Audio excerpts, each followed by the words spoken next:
Donc je m'appelle Dylan, je suis en première année à l'NCE et je vais me spécialiser en mathématiques appliquées l'année prochaine et également au BDS, je suis chargé des sponsors. Bonjour, moi c'est Brendan, je suis, adhérent au BDS, et en première année aussi, et l'année prochaine je vais en spécialité maths appliquées. Cette année, vous avez participé à la course, CCE qui s'est, déroulée donc, en Normandie, cette année. Comment vous avez, participé à cette course? Pourquoi, avoir remis, l'ENSIE dans cette course alors qu'elle avait plus participé depuis 15 ans? Est-ce que vous pouvez nous raconter, comment ça s'est passé, l'organisation, et les backstage, s'il vous plaît? Ouais, bien sûr. Alors du coup, la CCE, c'est, l'acronyme pour, course croisière de l'EDEC et donc c'est une course de voile avec, 2 compétitions en même temps, un défi terre et un défi mer et nous, on a plutôt participé au défi mer, donc la compétition de voile.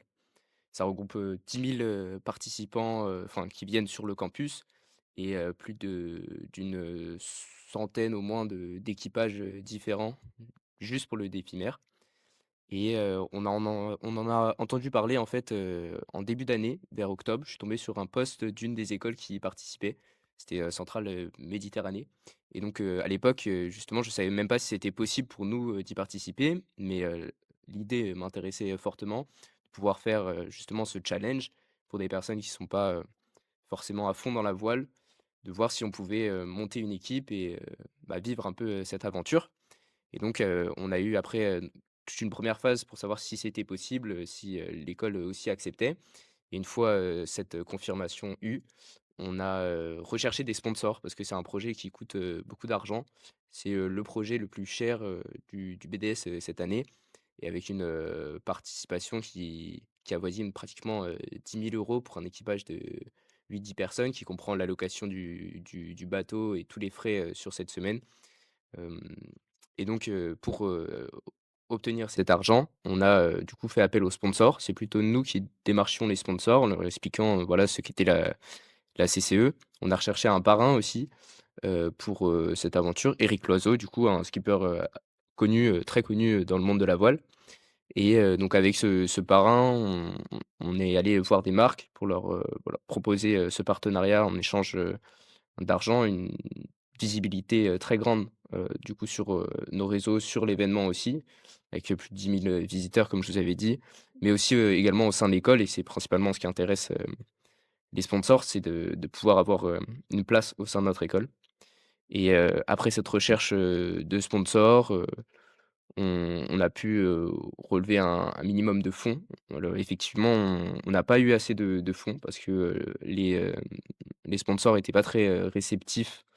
Surtout qu'on s'y prenait un peu tard, parce que justement on n'avait pas eu de conseils, de l'année précédente puisque comme vous l'avez dit, on n'y participait plus depuis, quelques années et donc jusqu'à la fin, on n'était pas sûr de pouvoir partir et l'école nous a aidés aussi, à contribuer, au montant total et donc on a pu savoir, 1 semaine avant, qu'on pouvait partir, même 2 semaines je crois et donc il a fallu, faire des petites, formations pour ça, pour, ceux qui n'avaient pas les bases encore, au sein de la voile et même pour confirmer, les acquis, des autres membres.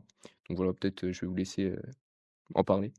Je voulais ajouter aussi que, enfin, le fait qu'on ait fait cette recherche de sponsors cette année-là, ça va permettre l'année prochaine que ce soit beaucoup plus simple, notamment du point de vue, de la recherche de sponsors, au niveau des institutions publiques comme la mairie. On nous a dit que voilà, l'année prochaine, si on revenait plus tôt, on pourrait avoir également, plus de fonds pour participer à cette course-là. Pour résumer, la CCE, elle se passe en 5 jours plus 2 jours, pour les si on est qualifié pour les finales et donc chaque jour, il y a un briefing skipper le matin, donc entre les skippers, là où, Brendan allait, où, on nous explique, voilà, les conditions, météorologiques de la journée, spécifiques à la course et on voit le tracé aussi qu'on aura à faire. Donc, grosso modo, c'est un parcours entre des bouées, où il faut aller naviguer entre les bouées. On a, 2 courses, par jour qui s'enchaînent. On part, en mer et on revient, avant que le port ferme, qui il s'ouvre et ferme en fonction des marées et après ces 2 courses, on revient sur terre, on se repose, on mange, le soir, il y a des soirées, bon, on pouvait pas, forcément y aller, à toutes, même à la fin parce que le lendemain, bien évidemment, il y avait, la compétition. Et voilà, c'est la semaine, elle se déroulait comme ça et donc il y a eu 2 jours, comme tu l'as dit, où on pouvait pas y aller parce qu'il y avait tellement de vent, en fait, que ça devenait, dangereux. Il y a même eu, des hommes à la mer, donc enfin, c'était vraiment sérieux. et on a eu des petites, intempéries aussi. Donc ça peut être intéressant. Mmh. Et comment s'est déroulée la course? Vous êtes partis d'où? Est-ce que le point d'arrivée et le point de départ, c'était le même? Combien de temps elle a duré? Vous devez parcourir combien de kilomètres? Et est-ce que vous avez eu, des intempéries? Est-ce que vous pouvez nous raconter, comment ça s'est passé? Mmh.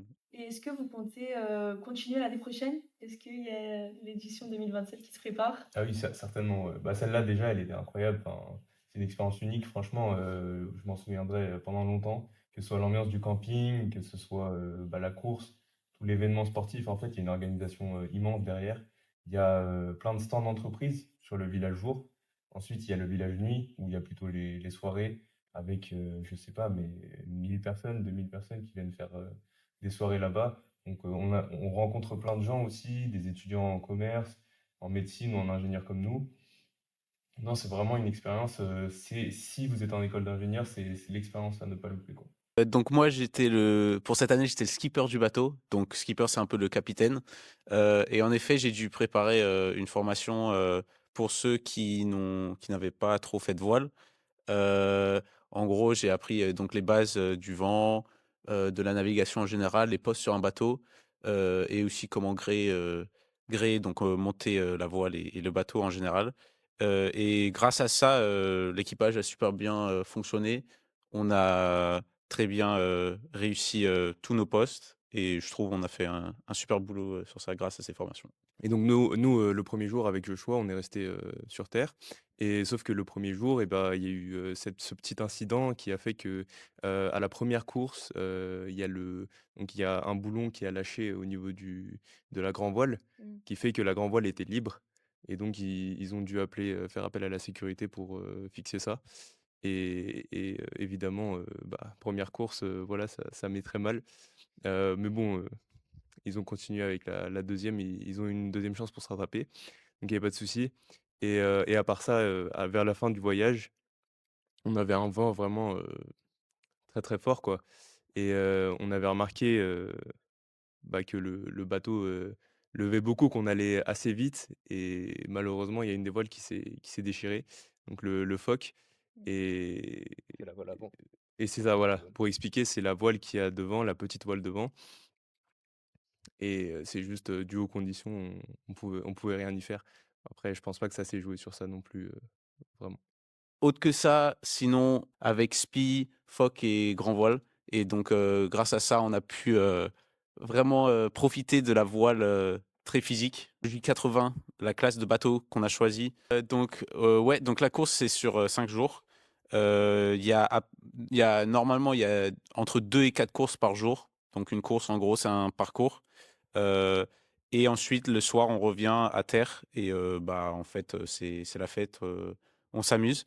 Heu, Pendant la semaine, en début de semaine, il y avait beaucoup, beaucoup de vent, environ 30 nœuds, et donc ça, c'est bon, peut-être vous connaissez pas les nœuds, mais en tout cas, c'est beaucoup, heu et à cause de ça, il y a eu 2 jours où on n'a pas pu sortir, à cause, du vent. Mais bon, on a profité quand même au village jour. C'est un bateau, de 8 mètres avec, vraiment de la vraie voile, en tout cas. Au niveau des intempéries, j'ai eu la chance de pas être sur le bateau le premier jour, mais malheureusement donc en gros, on est 6 au niveau de l'équipage et on tournait, il y avait 4 personnes sur le bateau et 2 personnes, à terre. Voilà, à cause de la pesée parce qu'il y a une certaine limite de poids à respecter sur le bateau. Combien d'écoles participaient, à cette course? Et est-ce que, vous pouvez nous dire, votre classement? Comment, se définit le classement? Sur quoi, les juges, jugent finalement? Alors il y avait, plus d'une centaine d'équipages, différents, juste pour les J80.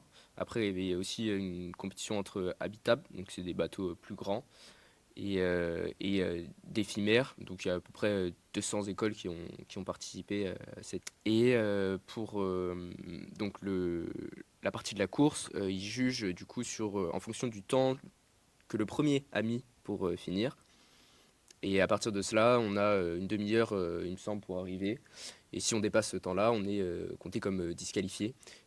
À la fin de la course, on a fini, du coup 39e, sur 45.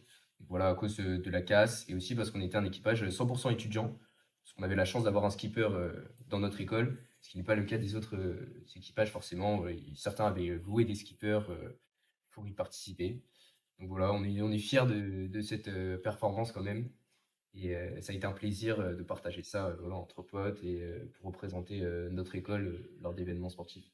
Et est-ce que vous comptez, continuer l'année prochaine? Est-ce qu'il y a l'édition 2027 qui se prépare? Ah oui, certainement, ouais. Bah, celle-là, déjà, elle était incroyable. Enfin, c'est une expérience unique. Franchement, je m'en souviendrai pendant longtemps, que ce soit l'ambiance du camping, que ce soit bah, la course, tout l'événement sportif. En fait, il y a une organisation immense derrière. Il y a plein de stands d'entreprise sur le village jour. Ensuite, il y a le village nuit, où il y a plutôt les soirées avec, je sais pas, mais 1000 personnes, 2000 personnes qui viennent faire des soirées là-bas. Donc, on rencontre plein de gens aussi, des étudiants en commerce, en médecine ou en ingénieur comme nous. Non, c'est vraiment une expérience. Si vous êtes en école d'ingénieur, c'est l'expérience à ne pas louper, quoi. OK, très bien. Est-ce que vous voulez rajouter quelque chose ou? Ah ouais, moi je trouve que voilà, c'est en fait c'est un excellent compromis entre défis sportifs, en même temps de l'amusement avec les soirées et ce qui est organisé pendant le village jour aussi. Et, euh, et voilà, et toujours avec un accès plus professionnel, avec des entreprises qui viennent sur le village jour justement et plusieurs opportunités de recherche de stage. C'est aussi un des objectifs de la CCE, donc c'est super qu'on arrive à allier les trois comme ça, quoi. OK. Bah, merci beaucoup pour votre participation et on espère, vous retrouver l'année prochaine pour l'édition 2027. Ça marche, merci à vous. Merci.